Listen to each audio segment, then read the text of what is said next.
முடங்கும் Amazon சேவைகள். Iran சராமாரி attack பற்றி எரியும் பஹ்ரைனால் ட்ரம்புக்கு பிரஷர்.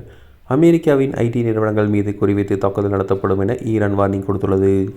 அதன்படி முதற்கட்டமாக பஹ்ரைன் நாட்டில் உள்ள Amazon web service cloud computing ஆபரேஷன்களுக்கான சேவைகளை வழங்கி வரும் நிறுவனம் மீது ஈரான் அதிரடி தாக்குதல் நடத்தியுள்ளது.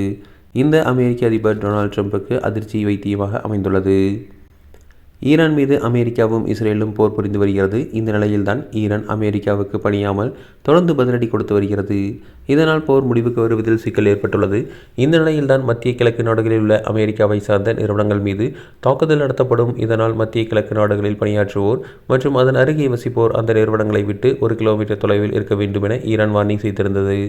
இது தொடர்பாக ஈரான் புரட்சிகர படை வெளியிட்டுள்ள செய்தியில், ஈரானின் உயர் தலைவர்களை அமெரிக்கா குறிவைப்பதை நிறுத்த வேண்டும் என்று கூறினோம். ஆனால் அமெரிக்கா செவிசாய்க்கவில்லை. மீண்டும் மீண்டும் விடுத்த எச்சரிக்கையை புறக்கணித்தது. இதனால் அமெரிக்காவிற்கு சொந்தமான தொழில்நுட்ப நிறுவனங்கள் மீது தாக்குதல் நடத்தப்படும். ஏனென்றால் இந்த தொழில்நுட்ப நிறுவனங்கள் தான் படுகொலை தொடர்பான இலக்குகளை வடிவமைப்பதில் முக்கிய பங்காற்றி வருகிறது என கூறப்பட்டிருந்தது. ஈரானின் இந்த தாக்குதல் பட்டியலில் அமெரிக்காவின் apple, Google, meta, Intel, Microsoft, Oracle, Tesla, Nvidia உள்ளிட்ட 15க்கும் அதிகமான நிறுவனங்கள் உள்ளன. இந்த நிலையில்தான் ஈரான் முதல் கட்டமாக அமெரிக்காவை தலைமையிடமாக கொண்டு செயல்படும் அமேசான் சேவைகளை வழங்கும் உள்கட்டமைப்புகளை கொண்டுள்ள நிறுவனம் குறித்து தாக்குதல் நடத்தியுள்ளது. அதாவது மத்திய கிழக்கு நாடான பஹ்ரைனில் ஹமாலா பகுதியில் பேட்டில்கோ என்னும் பஹ்ரைன் டெலிகம்யூனிகேஷன் நிறுவனத்தின் தலைமையகம் செயல்பட்டு வருகிறது. அந்த நாட்டின் மிகப்பெரிய தொலைத்தொடர்பு சேவை நிறுவனமாகும். இது அமேசான் வெப் சர்வீஸின் கிளவுட் கம்ப்யூட்டர் ஆப்ரேஷன்களை வழங்கி வருகிறது.